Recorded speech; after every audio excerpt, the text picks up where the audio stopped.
and Leona loved Claire de Lune. So let's start with that.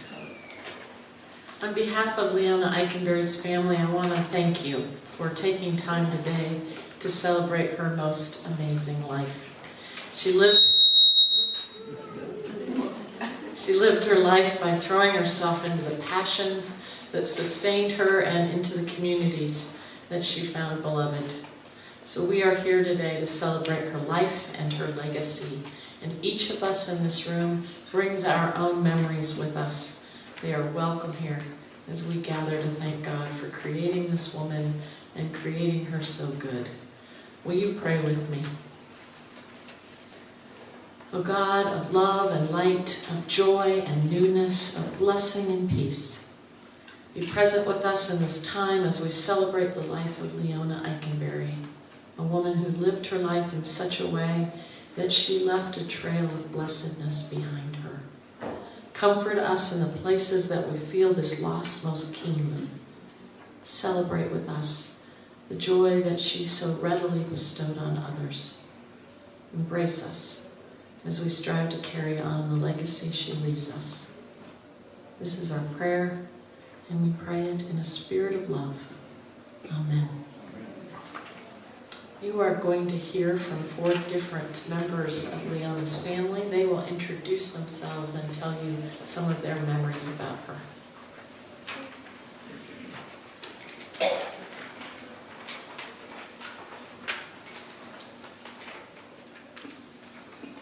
Hello, I am Danny Moore, Leona's daughter, and I want to thank you all for coming to see you. I see a lot of familiar faces.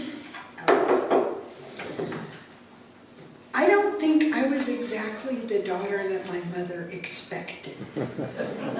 She expected a sweet, compliant secretary, and instead she got a theatrical, passionate, nonconformist. But in many ways, be it nature or nurture, in a lot of ways we were alike. Many of the things that she modeled for me in her life, I try to continue in my life. If you see a need in your community that's not being met, you try and meet it if you can. That you have a responsibility to give as much back to your community, if not more, than you take from it. And you do the right thing specifically because it's the right thing, for no other reason than that. If you have something that someone else needs more than you give it to them. And so I'm happy that I can continue on her legacy in many ways, in a slightly different form, but the message goes forward.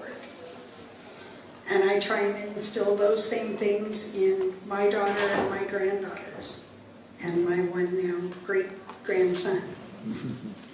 So, as you remember my mom, think back, and when you can, give back in her memory. Thank you.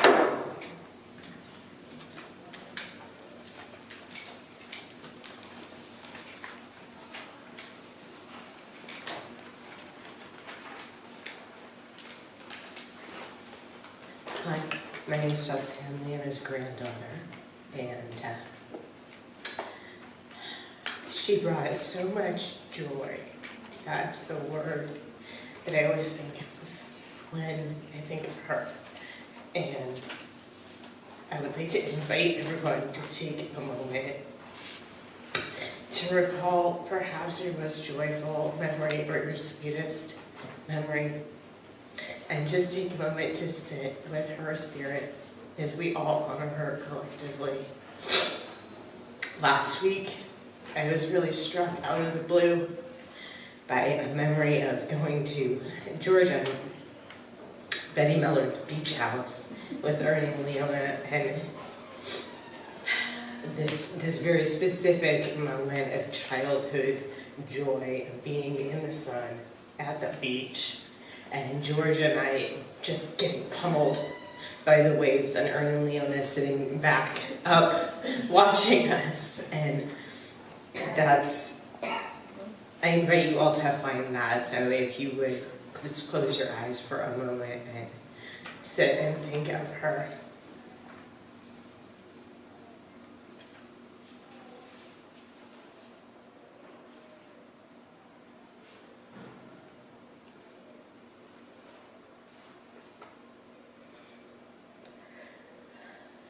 Thank you.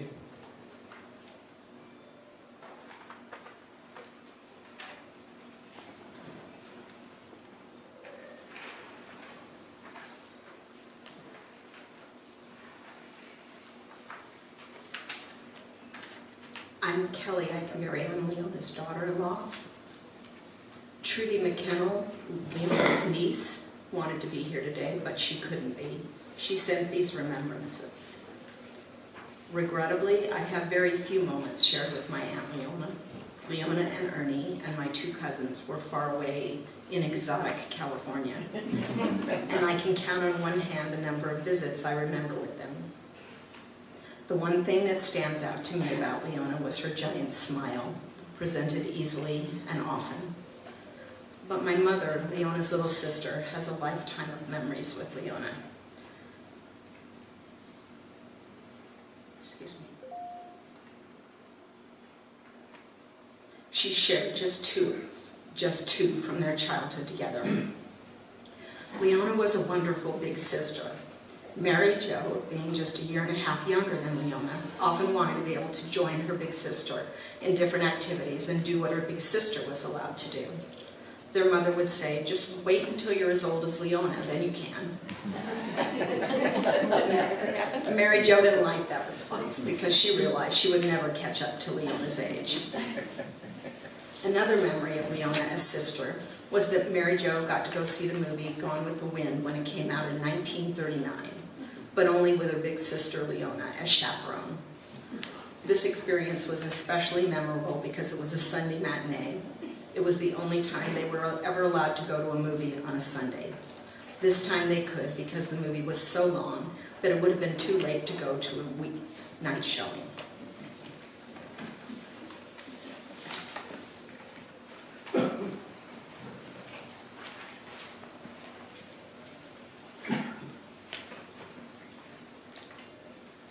Good afternoon. I'm Robert, Leona's son. Growing up, I always knew that I was loved unconditionally, and that was mostly from my mom. Leona Marie Dell was born on May 3rd, 1926 in McPherson, Kansas, daughter of Samuel Milton S.M. Dell and Miriam Wenrick Dell. She was the first of 3 children, followed in a couple years by Mary Jo, and almost 10 years after that by her brother Bob. For Leona, travels began early. The page on her baby book, titled Baby Goes Out, says, home from the hospital 8 days, to Missouri 2 weeks old, back to McPherson 3.5 weeks, to Nebraska 5 weeks old. She started her travels young, not even 3 months old, and she'd already visited 3 states. Leona spent her first few years in Marion, Kansas, where SM taught high school. She was proud that the family was going to move to the big city of McPherson just so that she could attend a real kindergarten at age 5. Leona spent the rest of her youth in McPherson developing childhood friendships that would last a lifetime. Verna Larson and Roberta Crable were notable examples. She attended high school in Mac and graduated in 1944 in the midst of a world war. She started McPherson College while her dad, SM, was the Dean of Men. A new Dean of Women, Olivia Eikenberry, started that year as well. And Mom met and fell in love with a handsome young man named Ernie. They stayed together for the next 67 years until Ernie preceded Leona in death in 2013. Mom didn't talk about her early years much with me, at least as I recall. So I don't know how she felt about experiencing those times, but talking about the Depression and the Dust Bowl days. But they didn't mark her with any negative attributes. She was eternally cheerful, smiling, welcoming, encouraging, supporting, and generous. She was the essence of what I know as brethren Christian love. And she did the best to instill those values in me and my sister. And she practiced them daily with my dad, her many friends, and the community at large. In the summer of 2009, the Del Cullen Union honored Leona as one of the notable elders. I prepared this video that we saw earlier to be shown in her honor, and I mentioned in my introduction that there were 3 core things about Leona that first came to mind. 1 was her love of photography, 2 was her love of travel, and 3 was her affinity for meetings. I wouldn't say she loved meetings, but she definitely loved getting together with people. And the reason for those meetings was usually service, a way to inform, assist, or otherwise make people's lives better. From my earliest remembrance, and that was the theme that runs through her life and neatly summarizes Leona. She was love. From my earliest memories, I remember babysitters, often young college women or local girls from the church, who would come in the evening as mom and dad went out visiting, dancing, to church or college functions, or just to have time together. These early years were happy times for me. Mother was a stay-at-home mom, but that didn't mean we kids were cooped up inside. She was the opposite of a helicopter parent. Be an earshot of home or a neighbor, and that was good enough. From the orange grove at the end of the block to the schoolyard behind the house, or several blocks in any direction, our world felt vast. Mom and Dad gave me the freedom to have adventures. They fostered my independence and encouraged the love of adventures on my own. They sent me to Camp Laverne at about age 7. For my first venture away from home by myself, maybe not completely successful, but I survived, to a sleepover camp in Watts in central LA in 1968, to Washington, D.C. and New York City to learn about government with church groups. And we took trips together. In the train, in the car, camping with a car topper that my dad bought from Dean Hogan or maybe it was Ort, I don't know. Or to the cabin in Mount Baldy and the various national parks. We spent summers on significant trips thanks to Dad's profession as a teacher. He taught some summer school, but often we were off to Kansas or to visit the Dell family or to Liebrook Indian Mission or wherever else Grandpa and Grandma Eikenberry were ministering. They instilled, Mom and Dad, a love of nature by showing and doing. Even when my sister and I were not the most appreciative pupils or willing participants, Leona never focused much on accumulating things. She loved accumulating friends and experiences. We had a quarter share in a cabin at Mount Baldy. I thought it was a bit Spartan, but with only gravity-fed cold water and an outhouse for a bathroom. But Mom truly seemed to love her time there, where she could relax a bit and commune with the alpine air a mile above the smog of the valley. The cabin became a place for visiting relatives and friends, and a traditional spot for Thanksgiving dinners. The cabin crammed to overflowing with joyous friends and relatives. As a child, I never thought of us as poor, but I sure knew we weren't wealthy. We didn't have a television until I was old enough to recognize that everybody else did. Were regular staples in our diet.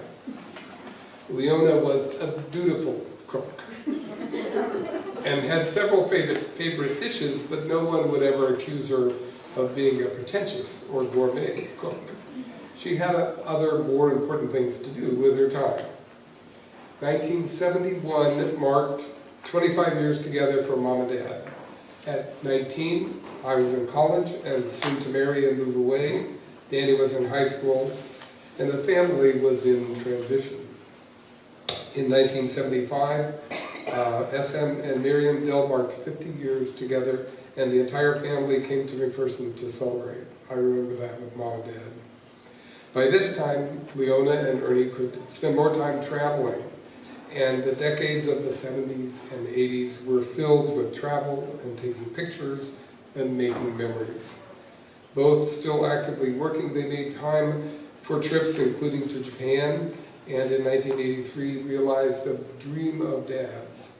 They got to go back to China, where he was born, which had been closed up until then. Leona retired from the church in 1986, and that freed up more time for travel and more pictures. In the 90s, they took a cruise to Alaska, and another one through the Panama Canal. Leona was really in her element.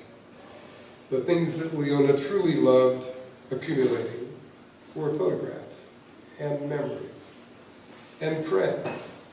Leona had started making new, fast friends as soon as she came to Laverne, and many of those lasted until her incapacitation. And many of those friends are in this room today, thank you. Leona was slow to anger, and seldom did I see her cry. She didn't wear her heart on her sleeve. I think that this was somewhat generational, reflecting the stoicism of those who endured the Great Depression. But in Mom's case, she always wore a smile. I feel like she wore her heart on her face. I know Leona knew why she was here on this earth. It was to be a good wife and to rear children, but it was to be a part of the community. She wanted to contribute. She wanted to give back. She wanted to make others' lives better. I think if you would have asked her, she would have said that she had a wonderful, rich, and blessed life. Growing up, I'm sure she saw many who didn't. For those who knew Mom in her prime, and that was probably up until about 10 years ago, I want you to remember her that way. Busy every day, in every way, whether it was getting together at the Village Inn for Friday breakfast with Mary Ann Quay and the other mostly female movers and shakers in Laverne, or taking photos of the new residents at Hillcrest for the monthly bulletin, or helping to organize a presentation at the Church of the Brethren, or preparing to take a trip to Hawaii. I remember Mom as always busy. Not frantic busy like Ernie, who sometimes was so busy with his own thoughts that he didn't really notice the other people around him. Leona was busy with purpose and joy. One of my favorite photos of Mom is of her lounging in the chair in the corner of the living room by the fireplace, her bare feet up on a footstool, an empty cup of coffee on the tray next to her, with a contented look in her face. The photo is undated, but probably from the 60s. I don't actually know the date or who took it, but I can envision that I had a film camera with a flash cube on top, and snapped a photo of her at leisure. She probably wouldn't have liked it particularly, but it caught her at a rare moment of rest. And that's the reason that I like it so much, because these moments were so rare. Although not never, because I caught another one 20 years later in the backyard patio. While working at the church, Leona had a plaque on her desk, but it wasn't her name. It read, Department of Sunshine and Rainbows. And then went on to say, hopes restored, spirits lifted, enthusiasm renewed. And that really does reflect how Leona felt and what she wanted to do. She wanted to spread sunshine and rainbows to everyone around her. There you go, Robert. Good job.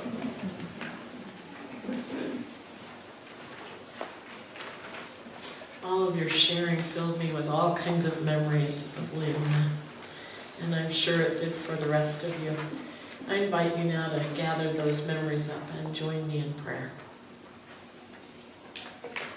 Gracious and loving God, we've come in this time of mourning to give thanks for the life of Leona. You've promised that those who mourn will find comfort. We know that life is filled with circles, and we thank you today for this circle of love, of friends and family. We find ourselves in this circle today specifically because of Leona.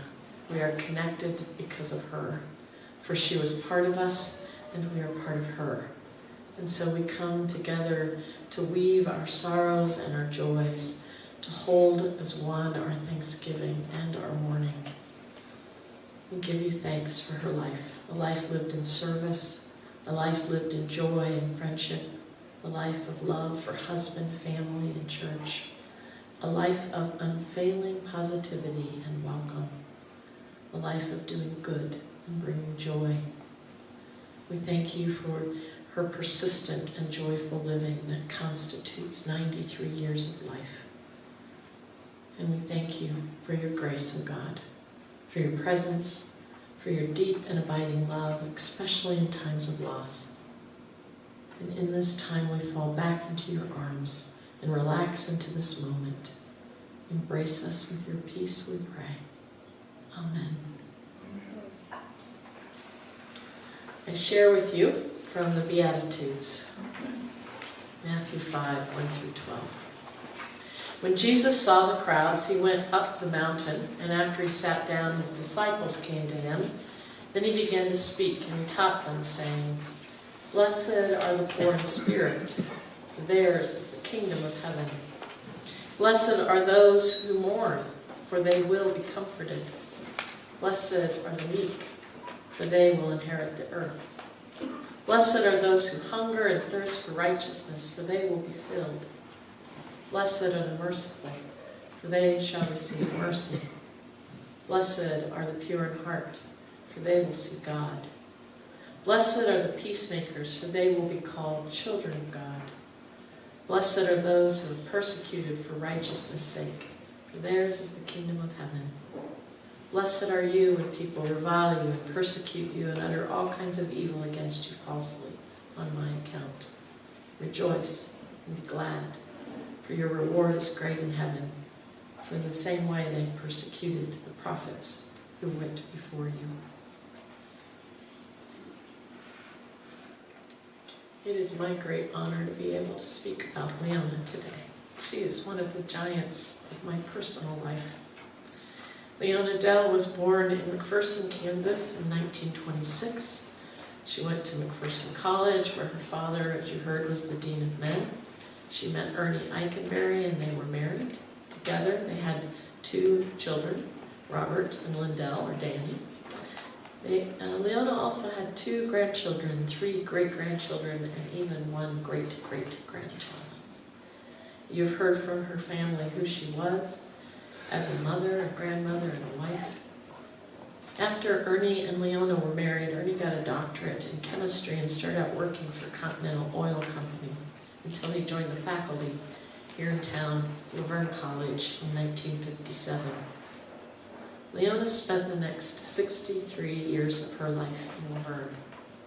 She carried many volunteer positions within the Laverne Church of the Brethren, and then she became the Director of Christian Education. And that's when I met Leona. I became the Summer Service Worker program from the University of Laverne, and I was assigned to the Laverne Church of the Brethren, and Leona was my supervisor for the summer. And when the summer was over, I was hired for a half-time job as the youth director.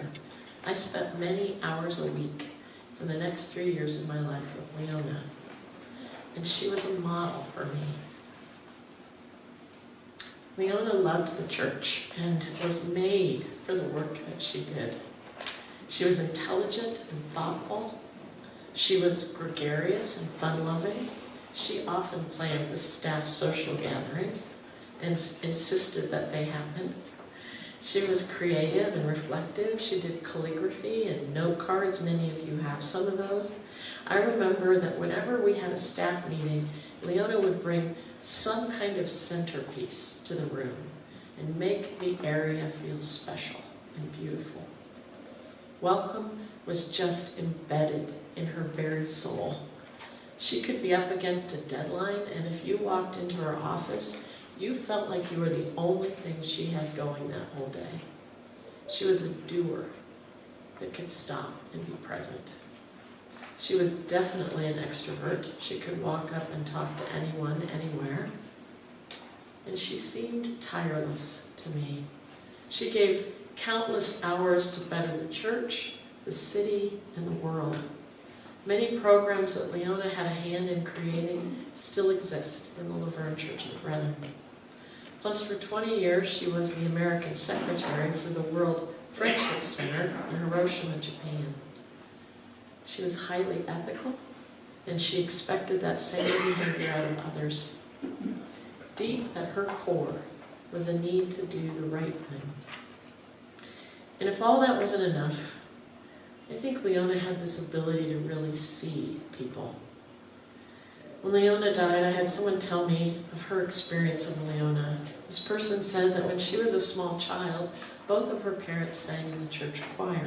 So Leona offered to sit with this young child during worship.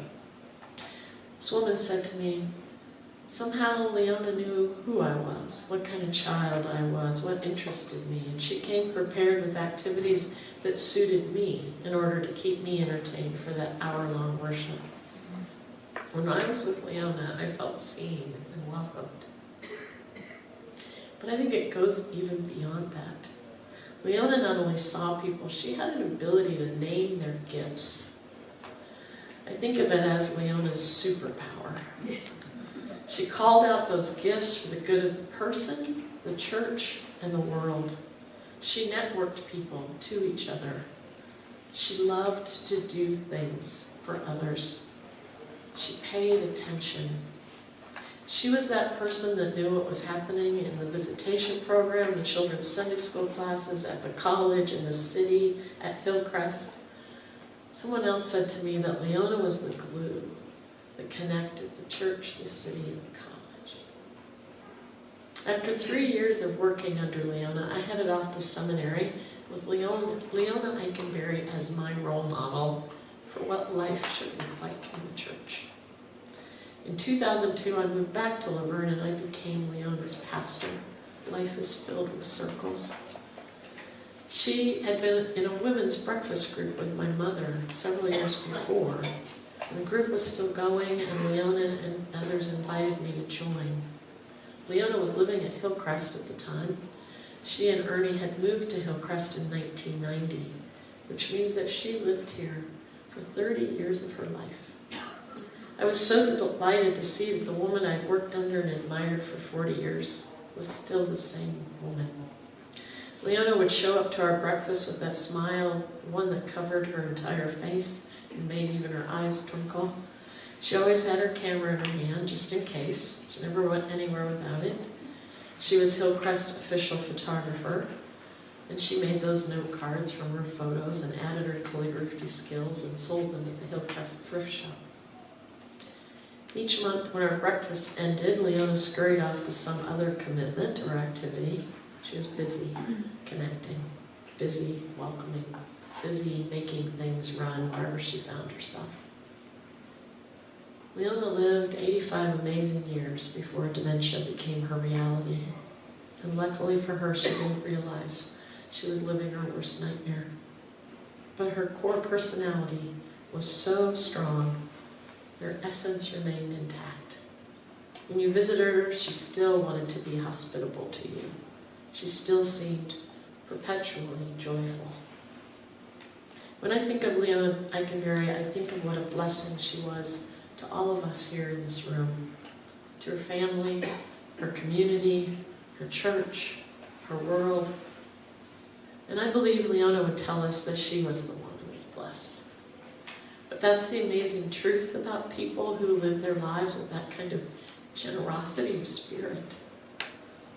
As they bless the world, they find themselves blessed. I read the Beatitudes to you today, which comes from the Sermon on the Mount. Her children chose this scripture because they said she loved to give other people joy. To be blessed is to invoke God's favor upon another. And that was Leona Eikenberry to the core of her being. She invoked God's favor and joy upon others every day. She was a blessing, and she was blessed. We have lost one of our giants, but her legacy cannot be extinguished. Her gifts, her sight, her love lives on in her family, here at Hillcrest, in our church family, in the World Friendship Center in Japan. Leona Dell Eikenberry lived her life with such a generosity of spirit that she became a blessing. And blessed are you, friends and her family, for you knew her and loved her and were blessed by her. Amen. Amen. Let us sing together.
Leona's family is eager to get a chance to greet you, so please stay after for a reception and a time of fellowship. For our benediction, For our benediction today, I want to send you out with a blessing by Jan Richardson. In the leaving, in the letting go, let there be this to hold onto at the last. The enduring love, the persisting hope, the remembering of joy, the offering of gratitude, the receiving of grace, the blessing of peace. May we leave here blessed and become a blessing. Amen.